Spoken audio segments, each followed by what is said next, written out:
नमस्कार। SPT news में आपका स्वागत है। पेश है 8 जुलाई सुबह 6:15 राजस्थान की 15 बड़ी खबरों में।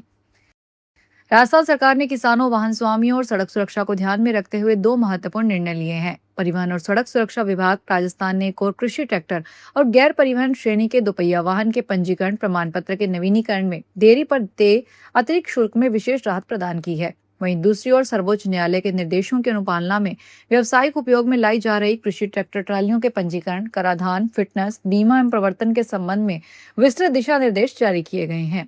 परिवहन आयुक्त पुरुषोत्तम शर्मा ने बताया कि नवीनीकरण शुल्क में दी गई विशेष राहत 30 सितंबर 2026 तक प्रभावी रहेगी। राजस्थान में 31 जुलाई तक निकाय पंचायत चुनाव नहीं होंगे। राज्य निर्वाचन आयोग ने पंचायती राज विभाग को पत्र लिखा है। पत्र में चुनाव करवाने के लिए कम से कम 90 दिन का समय लगने की बात कही। ये भी तब है जब सरकार अपने स्तर या ओबीसी आयोग की रिपोर्ट के आधार पर एससी, एसटी, ओबीसी और महिलाओं का आरक्षण तय करके देती है। दरअसल राजस्थान हाईकोर्ट ने 22 मई को 31 जुलाई तक चुनाव करवाने के आदेश दिए थे। हालांकि राज्य में अब तक इन चुनावों में ओबीसी वर्ग के लिए आरक्षण का निर्धारण नहीं हो सका। पिछले दिनों पंचायती राज विभाग ने निर्वाचन आयोग को पत्र लिखा। ओबीसी आयोग ने आरक्षण संबंधी रिपोर्ट 14 अगस्त 2026 तक तैयार करके सौंपने के लिए कहा है। राजस्थान के भरतपुर में आगरा जयपुर नेशनल हाईवे 21 पर मंगलवार शाम दो बसों की टक्कर में 1 दर्जन से अधिक यात्री घायल हो गए। हादसा चिकसाना थाना क्षेत्र के कदमकुंज होटल के पास उस समय हुआ जब तकनीकी खराबी के कारण एक स्लीपर बस सड़क किनारे खड़ी थी। इसी दौरान पीछे से आ रही भरतपुर डिपो की रोडवेज बस उससे जा टकराई। जानकारी के अनुसार स्लीपर बस में खराबी आने के बाद चालक ने उसे डिवाइडर के सहारे खड़े कर दिया था और ट्रेन का इंतजार कर रहा था। शाम करीब 4 बजे तेज रफ्तार रोडवेज बस ने पीछे से स्लीपर बस में जोरदार टक्कर मार दी। राजस्थान के मुख्यमंत्री भजनलाल शर्मा ने मंगलवार को नई दिल्ली प्रवास के दौरान प्रदेश के हितों की पैरवी और जन कल्याणकारी योजनाओं के प्रभावी समन्वय के लिए 6 केंद्रीय मंत्रियों से मुलाकात की। शर्मा ने इन मंत्रियों के साथ बैठकों में ऊर्जा, शहरी विकास, कृषि, खाद्य सुरक्षा, जल सहित विभिन्न विभागों की परियोजनाओं की प्रगति को लेकर विस्तार से चर्चा की। उन्होंने केंद्रीय ग्रामीण विकास, कृषि और किसान कल्याण मंत्री शिवराज सिंह चौहान से मुलाकात की। इस दौरान श्री चौहान ने कहा कि श्री शर्मा के नेतृत्व में राजस्थान में विकसित भारत गारंटी फॉर रोजगार एवं आजीविका मिशन अधिनियम को व्यवस्थित रूप से धरातल पर लागू किया गया है।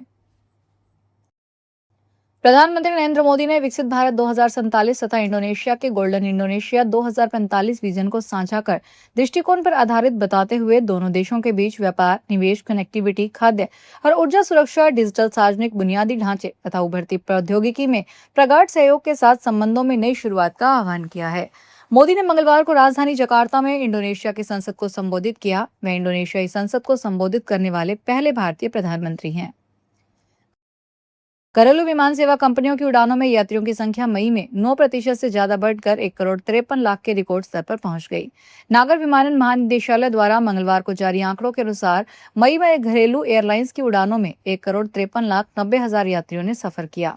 यह संख्या पिछले साल मई की तुलना में 9.49% अधिक है। राजकीय विद्यालयों में अध्ययनरत विद्यार्थियों की सुरक्षा को सर्वोच्च प्राथमिकता देते हुए स्कूल शिक्षा विभाग ने जर्जर विद्यालय भवनों के संबंध में सख्त रुख अपनाया है। स्कूल शिक्षा के अतिरिक्त मुख्य सचिव राजेश यादव ने प्रदेश के सभी जिला शिक्षा अधिकारियों को निर्देश दिए हैं कि जर्जर घोषित विद्यालय भवनों को प्राथमिकता के आधार पर तत्काल ध्वस्त करवाया जाए तथा किसी भी स्थिति में विद्यार्थियों को ऐसे भवनों में अध्ययन न करवाया जाए। शिक्षा संकुल सभागार में विभिन्न प्रकोष्ठों की समीक्षा बैठक की अध्यक्षता करते हुए यादव ने स्पष्ट कहा कि बच्चों की सुरक्षा से किसी भी प्रकार का समझौता नहीं किया जाएगा। लोकसभा अध्यक्ष ओम बिरला ने रामकथा को भारतीय संस्कृति और नैतिक मूल्यों को जन जन तक पहुंचाने का माध्यम बताया है और कहा है कि यह लोगों को भगवान श्री राम के आदर्शों, कर्तव्य निष्ठा, सत्य और नैतिकता के मार्ग पर चलने की प्रेरणा देते हैं। बिरला मंगलवार को जोधपुर प्रवास के दौरान केलावा खुर्द स्थित रघुवंशपुरम आश्रम पहुंचे, जहां उन्होंने श्री अर्धनारीश्वर शिव मंदिर प्राण प्रतिष्ठा महोत्सव के अवसर पर आयोजित भव्य श्री राम कथा में सहभागिता की ओर से इस अवसर पर यह बात कही।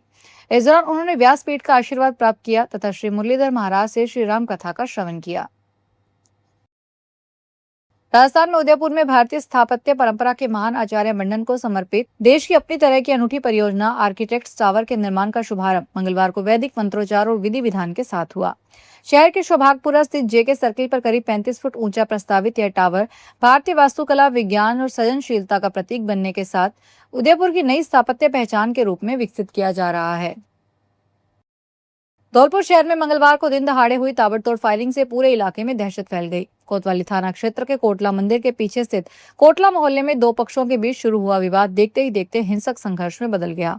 पहले दोनों पक्षों के बीच जमकर पथराव हुआ और उसके बाद अवैध हथियारों से करीब 20 राउंड फायरिंग किए जाने की सूचना सामने आई। घटना के दौरान क्षेत्र में अफरा तफरी मच गई और लोग अपनी जान बचाने के लिए घरों में कैद हो गए। प्रत्यक्षदर्शियों के अनुसार गोलियों की लगातार आवाज सुनते ही आसपास के दुकानदारों ने दुकानें बंद कर दी, जबकि स्थानीय लोगों ने अपने घरों में दरवाजे बंद कर लिए। जयपुर में एक ट्रैफिक पुलिसकर्मी के पैर पर ऑटो रिक्शा चढ़ाकर चोटिल करने का मामला सामने आया है। रेड लाइट क्रॉस पर पुलिसकर्मी उसे रुकवाने की कोशिश कर रहा था। मुरलीपुरा थाना पुलिस ने चोटिल पुलिसकर्मी का प्राथमिक उपचार करवाया। पुलिस ने मामला दर्ज करके ऑटो रिक्शा व ड्राइवर की तलाश शुरू कर दी।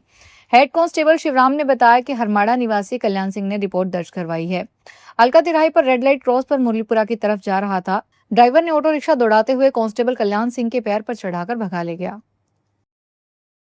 बीकानेर में जन्म मृत्यु पंजीकरण की जिला स्तरीय अंतर्विभागीय समन्वय समिति तथा सतत विकास लक्ष्य के क्रियान्वयन और मॉनिटरिंग कमेटी की बैठक अतिरिक्त जिला कलेक्टर उमेश सिंह रत्नू की अध्यक्षता में कलेक्ट्रेट सभागार में आयोजित हुई। बैठक में जन्म मृत्यु पंजीकरण प्रणाली को अधिक प्रभावी, पारदर्शी और जनहितैषी बनाने के साथ साथ सतत विकास लक्ष्यों की प्रगति की समीक्षा की गई।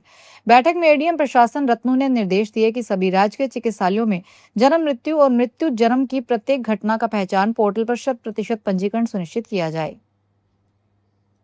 कोटा में खाद्य विभाग की टीम ने स्टिंग एनर्जी ड्रिंक और एड्रेनलिन रश एनर्जी ड्रिंक के खिलाफ कार्रवाई की। अधिकारियों का कहना है कि इन्हें एनर्जी ड्रिंक बताकर बेचा जा रहा है, जो गलत प्रचार की श्रेणी में आता है।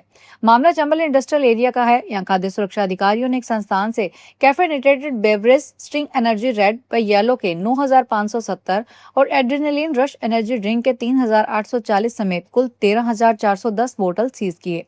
सीज किए गए माल की कीमत 2,70,000 रुपए के आसपास है। राजस्थान के प्रतापगढ़ कृषि उपज मंडी में मंगलवार को किसानों ने अपनी विभिन्न मांगों को लेकर जोरदार प्रदर्शन किया और मंडी के मुख्य प्रवेश द्वार पर ताला जड़ दिया। किसानों का आरोप था कि मंडी परिसर में व्यापारियों का अनाज डोम के नीचे रखा होने के कारण उन्हें बारिश के मौसम में खुले स्थान पर अपनी उपज उतारनी पड़ रही है। इससे अनाज भीगने और उचित मूल्य नहीं मिलने की चिंता बनी हुई है। किसानों ने खुले स्थान पर जिंस उतरवाने का विरोध करते हुए मंडी परिसर में प्रदर्शन किया। इसी दौरान व्यापारियों ने भी जिंसों की नीलामी रोक दी, जिससे मंडी का कामकाज प्रभावित हो गया और किसानों की नाराजगी और भी बढ़ गई। इसके बाद किसानों ने मंडी के मुख्य गेट पर ताला लगाकर अपना विरोध दर्ज करवाया। राजस्थान में महिला एवं बाल विकास विभाग के समेकित बाल विकास सेवाएं निदेशालय ने पोषण अभियान के तहत जुलाई, अगस्त और सितंबर 2026 में समुदाय आधारित कार्यक्रम आयोजित करने के निर्देश जारी किए हैं। आईसीडीएस निदेशक वासुदेव आलावत ने बताया कि प्रदेश की आंगनबाड़ियों में प्रत्येक माह थीम आधारित 2 सामुदायिक कार्यक्रम आयोजित किए जाएंगे।